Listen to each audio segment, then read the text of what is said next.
Brewed is on the road. We're here in Des Moines, the state capital of the state of Iowa. Is this the very center of craft beer in the state of Iowa? It's a hard question, and I'm going to ask it. And I'm going to get to the bottom of that and quite a few mugs of beer on this episode of Brewed.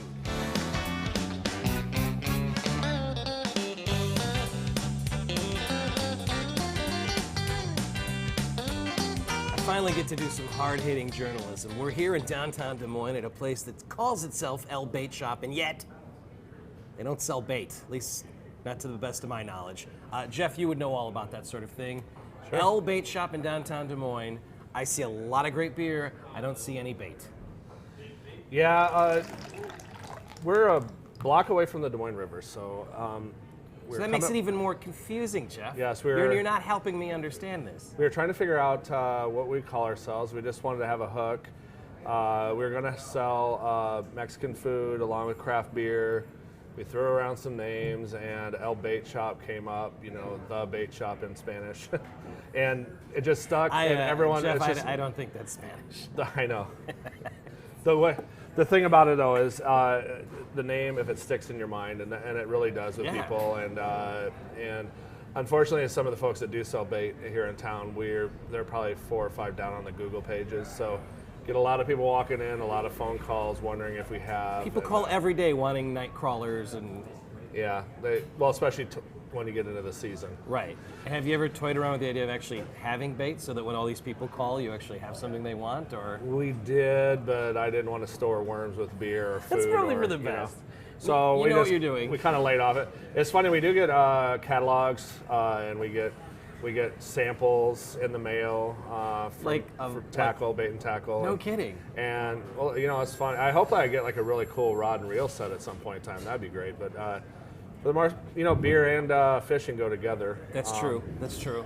But really, we just wanted a name that's memorable, and I think that's been a memorable one. And in time, we grew into our name because we, as a place, are memorable.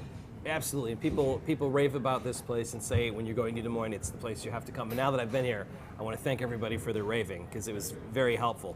You have a lot of craft beer going on here, like a lot. Mm-hmm. Behind us, I lost track. I don't even know that I can count as high. We're how many different taps currently you at have? 222 beers on draft. 222. We started off with 105, and the next thing you know, we just kept jumping up from 105 to 185 to whatever, and then 38 was our last. Then somebody came back from vacation and said, "Oh, we were at this place, and their tap handles inside is." They had tap handles inside their cooler. And like, why are there tap handles inside your cooler? They're like, oh, we had this event, a Belgian beer festival, and we needed an extra handle, so we just put some in here and tapped the kegs and had it in there, so they didn't have to run lines or do anything. And I'm like, well, that's kind of a good idea. And I started thinking we should do that. Then I was like, no, let's don't do that. But we got rid of an ice machine recently, or at that time. So I put 38 more handles in the corner, which the staff has dubbed Applebee's. For no other reason than we've hung some sports memorabilia. I don't know why they call it that. Why do we call it El Bait Shop? Right behind here, this little thing here is called the Chunnel. The Chunnel. Yeah, people, every now and again, a bunch of people get together and shotgun a beer in the Chunnel. What I'm trying to say is this whole place has been organically grown. It just kind of changes and moves. But the whole time, the single one thing we want to be is the best craft beer bar in the Midwest. And we're working towards it. If not, we've made it. I don't know. So with over 200 handles, I have to ask this question. That's a nightmare. I mean, it's great for us as consumers to come in and have that kind of a choice. I mean, it's too much of a choice. But to have that many lines going, that's got to be you got to be pulling your hair out. Luckily, they have computers out in the world, so we use Excel spreadsheet. Computers. Yeah. Tell me more. So we have a whole color coding system. If it's light orange, that means it's about ready to go away. Dark orange, it means it's about a quarter barrel. If it's staying on all the time, it's a green. And then next to all that is the date it went on. Okay. So we know what day it went on. We know how much is left in that keg. We have all the stats. What kind of beer is it? What IPA, stout, whatever. How much percentage of alcohol? How big the keg is? We have a calculation to divide out per ounce. And then it shoves it out.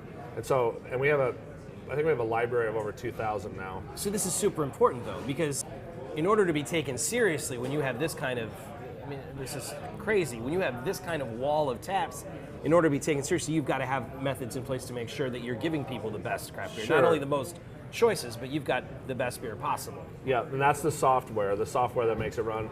A real deep dialed in software is an IPA and hoppy beer we don't leave on for more than 3 weeks. Okay. If it hasn't popped by then, we're moving on to the next thing. A stout, a barrel aged, saison, sours. As you get crazier Brett beers, they can stay on a little bit longer, and we're not in any hurry to move them through. We do sell, much like stats show, we. About 50% of our beers are hoppy beers, IPAs, pale ales, APAs, and then the rest are kind of everything else. The atmosphere of this place, you've got a lot of different aesthetics going on. You got bicycles and fish and beer stuff, and you mentioned where the wild things are. I mentioned that's where the beers are, the wild beers are. That's where that goes on, is back there. No, that just came up. That was hidden in the wall. That was in a remodel, and half that side was here, and it was here, and then Another organic thing that happens here. The guy walked in, he kept ordering sours and cool beers. I'm like, who is the guy that keeps ordering that? Well, it's Jeff Alverson. So I got to know him, and it was like, and then we just by kismet, or we want to say serendipity, we have that in the wall. We have that there. It has nothing to do with anything other than we have it. Just organically happens. It's just it's the island. I call this the island of misfit ideas. All the ideas that never made it on any of the walls of any of the other things we've done, I just go here. And you've got taxidermy. When we opened up, my grandparents lived in the town that had more taxidermied animals in this one bar than they had people in the town. Okay. So I was like, let's do that. But then you find out, like, a lot of people start calling out of the woodwork, like, that squirrel is somebody's grandfather's, that the grandmother didn't want it anymore. That fish was, the wife wouldn't let the fish be hung above the mantle anymore. That white goose was one that the husband, wanted to hang somewhere and hang at his favorite bar. Why not? So a lot of these are somebody else's that they just lent it here. So it's not just a matter of going to a bar where they have things on the wall that are given by breweries. You've got a lot of stuff here that has real stories behind it. And if you're interested, they'll tell you all the stories here. Is that right? That's right. Yep. No, we're building a community. It's a true tavern. We want it to be the heart of the beer community.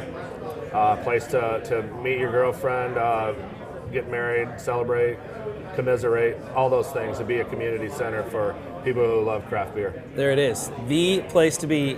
And you're saying in the Midwest. Your goal is to be the best craft beer place I'm saying in the entire Midwest. I'm saying Midwest. You didn't say Des Moines, you don't say Iowa, you say the entire Midwest. Well, Iowa's a small place, so we want to jump beyond that maybe a little bit. I dig it, Jeff. The place is just absolutely fantastic. Thank It's you so L much. Bait Shop, downtown Des Moines. Stop whatever you're doing and get here now. Cheers.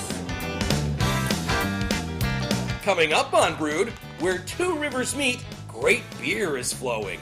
A capital city brewery that's churning out tons of fantastic tastes.